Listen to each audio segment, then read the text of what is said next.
ओम शांति। मुरली है 20 दिसंबर 2023। बाप दादा के मधुर महावाक्य। मीठे बच्चे, अपनी रॉयल चलन से सेवा करनी है। श्रीमत पर बुद्धि को रिफाइन बनाना है। माताओं का रिगार्ड रखना है। अपनी रॉयल चलन से सेवा करनी है। श्रीमत पर बुद्धि को रिफाइन बनाना है। माताओं का रिगार्ड रखना है। आज का प्रश्न है, कौन सा कर्तव्य एक बाप का है, किसी मनुष्य का नहीं। कौन सा कर्तव्य एक बाप का है, किसी मनुष्य का नहीं। बाबा ने उत्तर दिया, सारे विश्व में पीस स्थापन करना यह कर्तव्य बाप का है। मनुष्य भल कितनी भी कॉन्फ्रेंस आदि करते रहें, पीस हो नहीं सकती। शांति का सागर बाप जब बच्चों से पवित्रता की प्रतिज्ञा कराते हैं, तब पीस स्थापन होती है। पवित्र दुनिया में ही शांति है। तुम बच्चे यह बातें सबको बड़ी युक्ति से और भव्य से समझाओ, तब बाप का नाम बाला हो। सारे विश्व में बाबा कहते हैं पीस स्थापन करनी है, तो एक बाप का ही कर्तव्य है पूरे विश्व में शांति स्थापन करना। मनुष्य भल कितनी भी कॉन्फ्रेंस आदि कर ले, लेकिन पीस तो नहीं आ सकते, क्योंकि शांति का सागर जब बाप आता है तभी तो बच्चों से प्रतिज्ञा करवाते हैं ना, पवित्रता की, तभी पीस स्थापन होती है। पवित्र दुनिया में ही शांति, और कहीं पर भी शांति नहीं है। बाबा कहते ये सब बातें तुम बड़े भव्य से और बड़ी युक्ति से सबको समझा सकते हो, तभी बाप का नाम वाला हो। आज का गीत है, मैं एक नन्हा सा बच्चा हूँ। बस अपने आप को ऐसे समझो। ओम शांति। यह गीत तो भक्ति मार्ग का गाया हुआ है, क्योंकि एक तरफ भक्ति का प्रभाव है, दूसरे तरफ अब ज्ञान का प्रभाव है। भक्ति और ज्ञान में रात दिन का फर्क है। कौन सा फर्क है? यह तो बहुत सहज है। भक्ति है रात और ज्ञान है दिन। भक्ति में है दुख। जब भक्त दुखी होते हैं तो भगवान को पुकारते हैं, फिर भगवान को आना पड़ता है दुखियों का दुख दूर करने। फिर बाप से पूछा जाता है, ड्रामा में क्या कोई भूल है? बाप कहते हैं, हाँ बड़ी भूल है।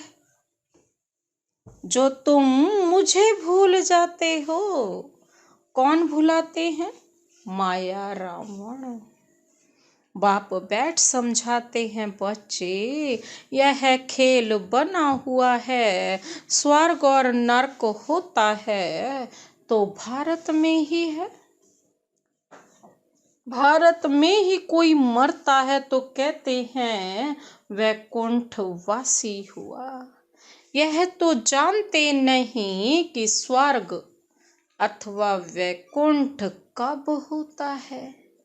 जब स्वर्ग होता है तो मनुष्य पुनर्जन्म जरूर स्वर्ग में ही लेंगे। अभी तो है ही नरक, तो पुनर्जन्म भी जरूर नरक में ही लेंगे। जब तक स्वर्ग की स्थापना हो, बाबा कहते हैं जब तक नरक की स्थापना हो, जब तक स्वर्ग की स्थापना हो मनुष्य यह बातें नहीं जानते हैं।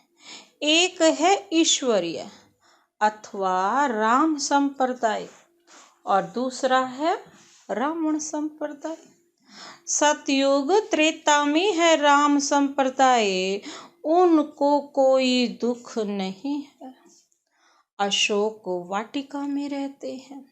फिर आधा कल्प बाद रावण राज्य शुरू होता है। अब बाप फिर से आदि सनातन देवी देवता धर्म स्थापन करते हैं।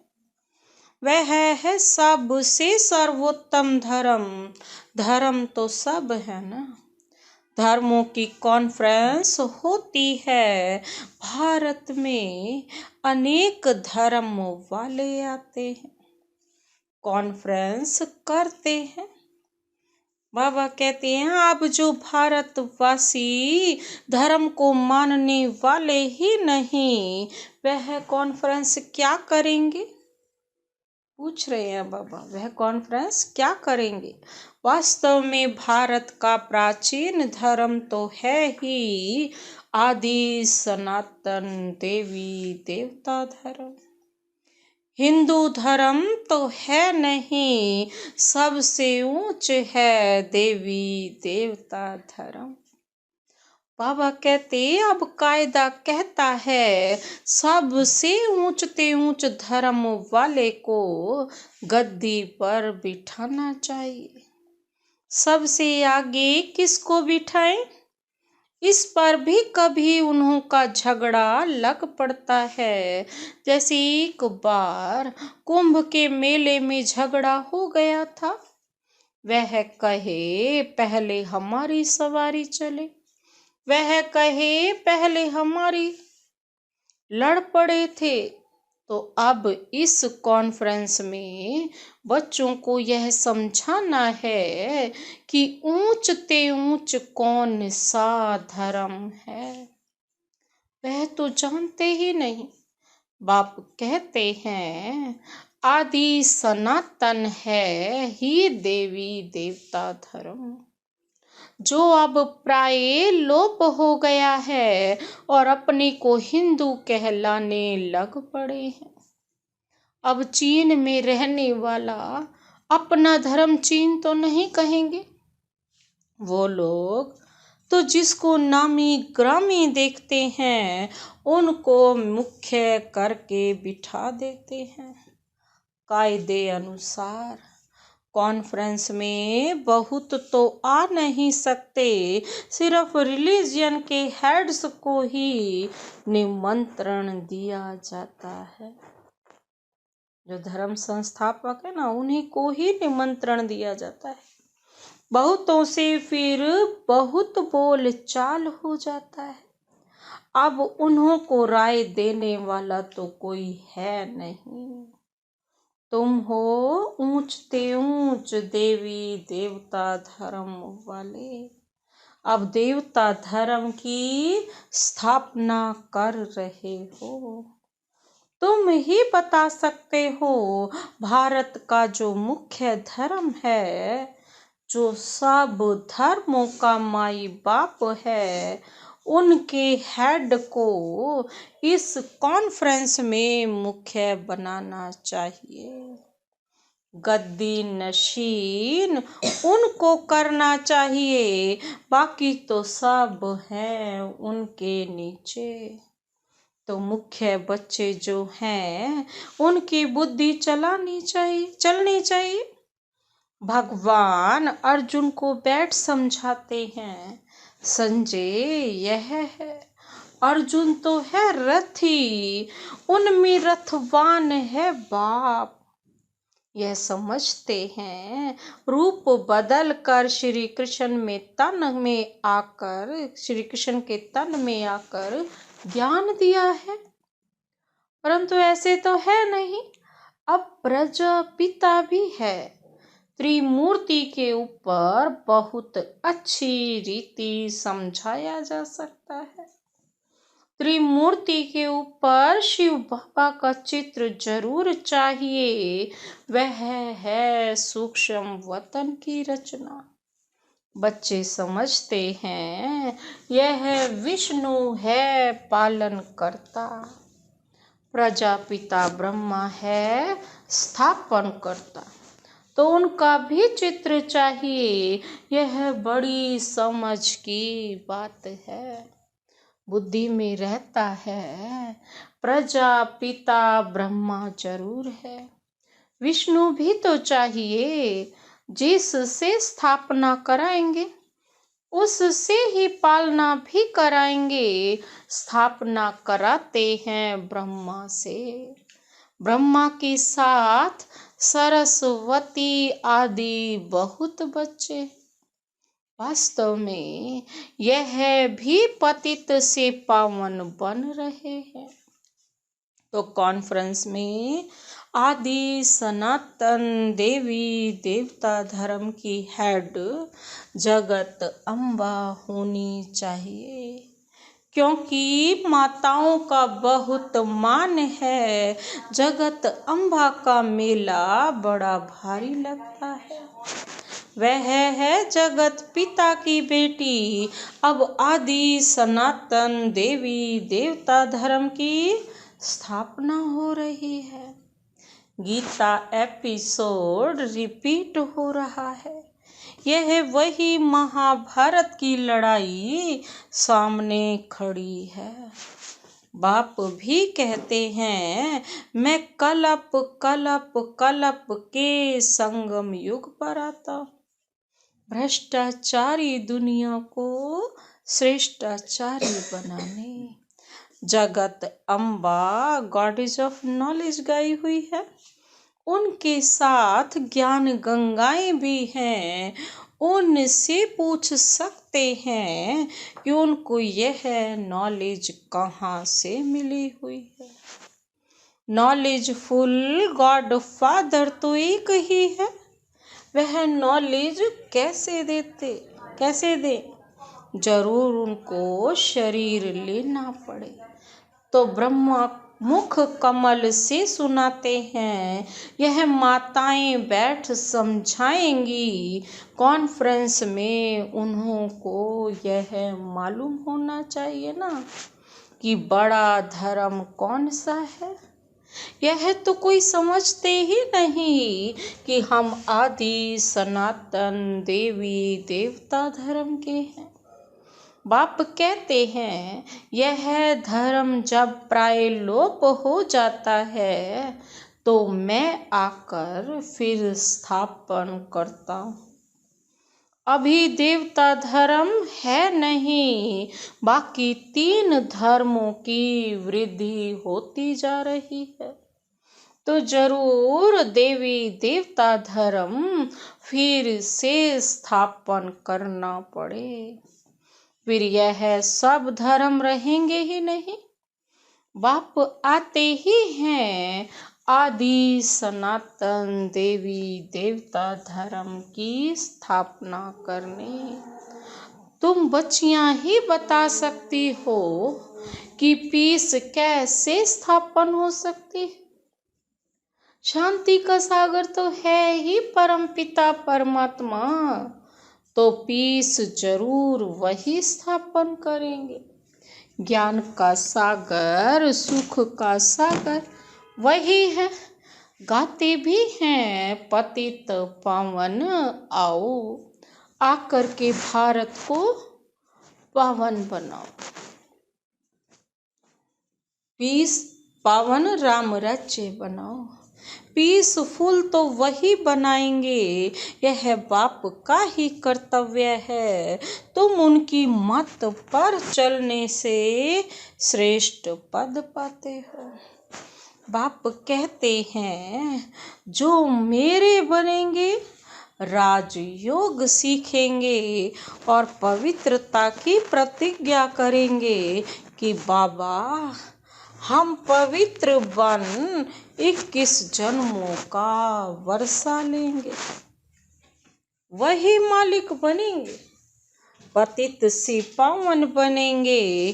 पावन है लक्ष्मी नारायण सबसे ऊंच। फिर अभी पावन दुनिया की स्थापना हो रही है। तुम पीस के लिए कॉन्फ्रेंस कर रहे हो ना, परंतु मनुष्य थोड़े ही पीस करेंगे। यह तो शांति के सागर बाप का काम है। कॉन्फ्रेंस में बड़े आदमी आते हैं, बहुत मेंबर्स बनते हैं, तो उन्हों को राय भी देनी पड़े। फादर शोज सन। शिव बाबा के पोत्रे ब्रह्मा के बच्चे हैं। God is of knowledge. उनको गॉड ने नॉलेज दी है। मनुष्य तो शास्त्रों की नॉलेज पढ़ते हैं। ऐसे भबके से समझाओ तो बाबा कहते हैं बड़ा मजा हो। युक्ति जरूर रचनी पड़ती है। एक तरफ उन्हों की कॉन्फ्रेंस हो और दूसरी तरफ फिर तुम्हारी भी भबके से कॉन्फ्रेंस हो। बाबा कहते चित्र भी क्लियर हैं, जिनसे झट समझ जाएंगे। उनका ऑक्यूपेशन अलग है, उनका अलग है। ऐसे थोड़े ही सब एक ही एक है, नहीं, सभी धर्मों का पार्ट अलग अलग है। शांति के लिए मिल करके कार्य करते हैं। कहते हैं रिलीजियन इज माइट, परंतु सबसे ताकत वाला कौन? सबसे ताकत वाला तो एक शिव बाबा और तो कोई है ही नहीं। वही आकर के पहला नंबर देवी देवता धर्म की स्थापना करते हैं। बाबा कहते ये तुम बच्चे ही जानते हो। दिन प्रतिदिन तुम बच्चों को पॉइंट्स मिलती रहती है। समझाने की पावर भी है। योगी की पावर अच्छी होगी। बाबा कहते ज्ञानी तो आत्मा ही मुझे प्रिय है। ऐसे नहीं कि योगी प्रिय नहीं है। जो ज्ञानी होंगे वह योगी भी जरूर होंगे।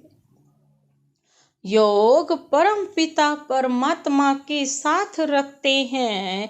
योग बिगर धारणा नहीं होगी। जिनका योग नहीं है तो धारणा भी नहीं है, क्योंकि देह अभिमान बहुत है। बाप तो समझाते हैं आसुरी बुद्धि को दैवी बुद्धि बनाना है। पत्थर बुद्धि को पारस बुद्धि बनाने वाला बाप ईश्वर है। रावण आकर के पत्थर बुद्धि बनाते हैं। उन्हों का नाम ही है आसुरी संप्रदाय। देवताओं के आगे कहते हैं ना, हमारे में कोई गुण नहीं, हम कामी कपटी। तुम माताएं, बाबा कहते, अच्छी रीति समझा सकते हो। तुम माताएं अच्छी रीति समझा सकते हो। मुरली चलाने का इतना हौसला चाहिए। बड़ी बड़ी सभाओं में ऐसी ऐसी बातें करनी पड़े। मम्मा है गॉडेस ऑफ नॉलेज। ब्रह्मा को कभी गॉड ऑफ नॉलेज नहीं कहा जाता है। ब्रह्मा को नहीं कहा जाता, मम्मा को कहा जाता है। सरस्वती का नाम गाया हुआ है ना, जिसका जो नाम है वही रखते हैं। माताओं का नाम वाला करना है। कई गोपों को बहुत देह अभिमान है। समझते हैं हम Brahma Kumar God of knowledge नहीं है क्या? अरे खुद ब्रह्मा ही अपने को गॉड ऑफ नॉलेज नहीं कहते। माताओं का बहुत रिगार्ड रखना पड़े। यह माताएं ही जीवन पलटाने वाली हैं, मनुष्य से देवता बनाने वाली हैं। माताएं भी हैं, कन्याएं भी हैं। अधर कुमारी का राज तो कोई समझते नहीं है। पर शादी की हुई है तो भी ब्रह्मा कुमारियां हैं। यह बड़ी वंडरफुल बातें हैं ना। जिन्हों को बाप से वर्षा लेना है वह समझते हैं, बाकी जिनकी तकदीर में नहीं है वह क्या समझेंगे। नंबरवार दर्जे जरूर है, वहां भी कोई दास दासियां होंगे, कोई प्रजा होंगे, प्रजा भी चाहिए। मनुष्य सृष्टि वृद्धि को पाती रहेगी तो प्रजा भी वृद्धि को पाती रहेगी। तो ऐसी कॉन्फ्रेंस जो होती हैं, बाबा कहते उसके लिए जो अपने को मुख्य समझते हैं उनको तैयार रहना चाहिए। जिनमें ज्ञान नहीं है वह जैसे छोटे ठहरे, इतनी बुद्धि नहीं। देखने में भल बड़े हैं परंतु बुद्धि नहीं है, वह छोटे हैं। कोई कोई की बुद्धि बड़ी अच्छी है, सारा मदार बुद्धि पर है। छोटे छोटे भी तीखे चले जाते हैं।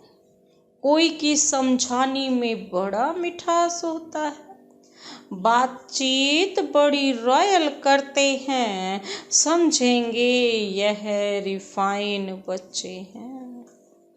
चलन से भी शो होता है ना।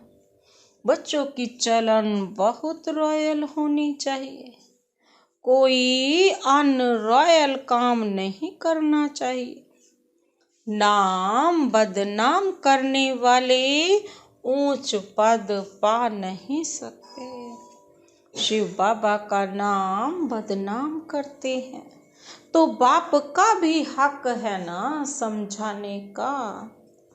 अच्छा, मीठे मीठे सिकिल दे बच्चों प्रति मात पिता बाप दादा का याद प्यार और गुड मॉर्निंग।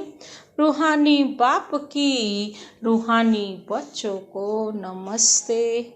हम रूहानी बच्चों की रूहानी बाप दादा को नमस्ते नमस्ते नमस्ते। Good morning. शुक्रिया बाबा, शुक्रिया। रात्रि क्लास है। अब तुम बच्चे समझते हो कि हम जीव आत्माएं परम पिता परमात्मा के सम्मुख बैठे हैं। इसको ही मंगल मिलन कहा जाता है, गाया जाता है ना, मंगलम भगवान विष्णु। अभी मंगल है ना मिलन का। भगवान वर्षा देते हैं विष्णु कुल का, इसीलिए उनको मंगलम भगवान विष्णु कहा जाता है।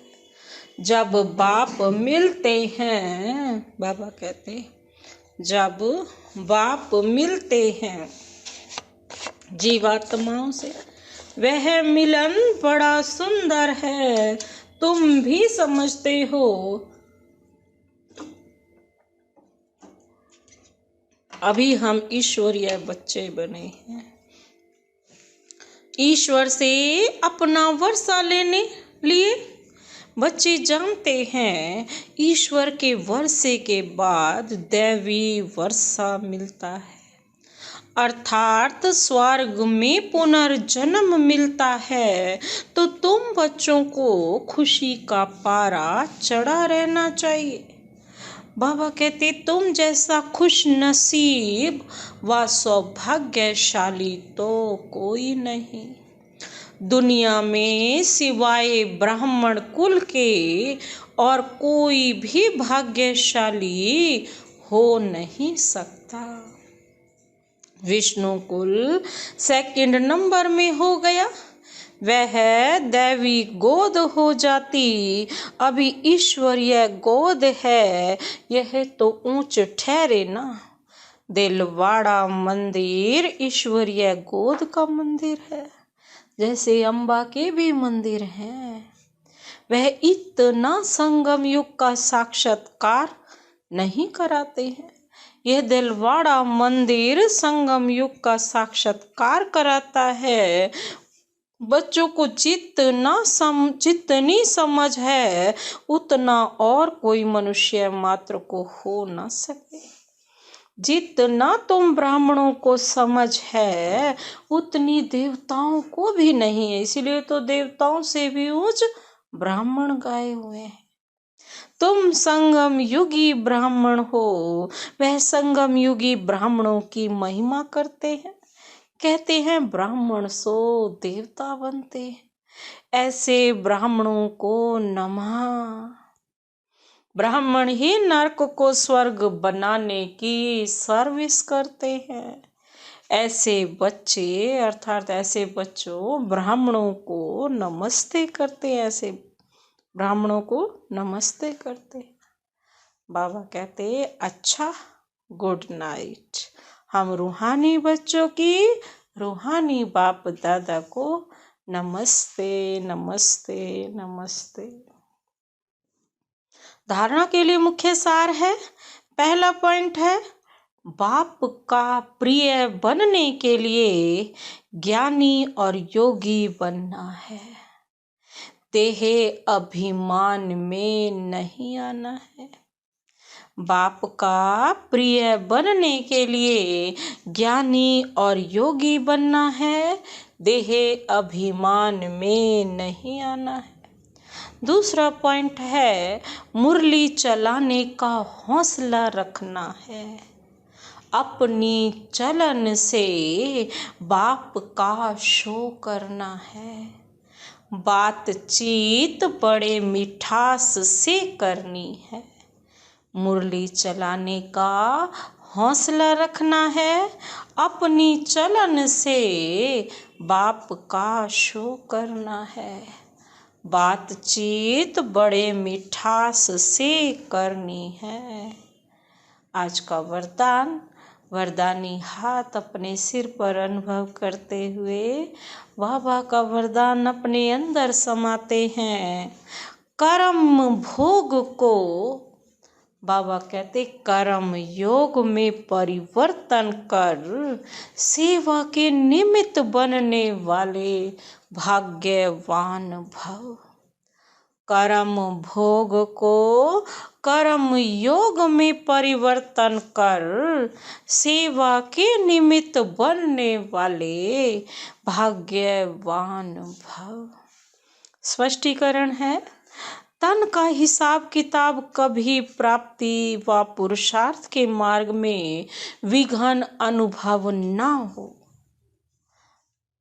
तन कभी भी सेवा से वंचित होने नहीं दे।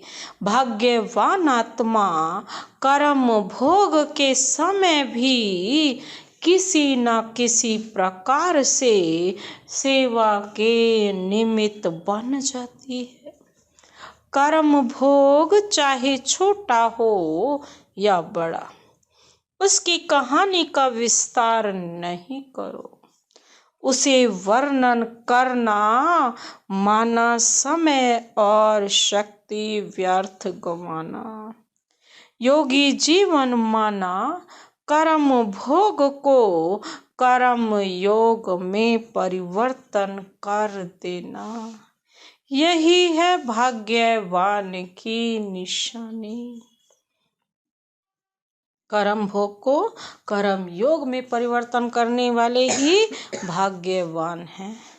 आज का स्लोगन है, दृष्टि में रहम और शुभ भावना हो तो अभिमान व अपमान की दृष्टि समाप्त हो जाएगी।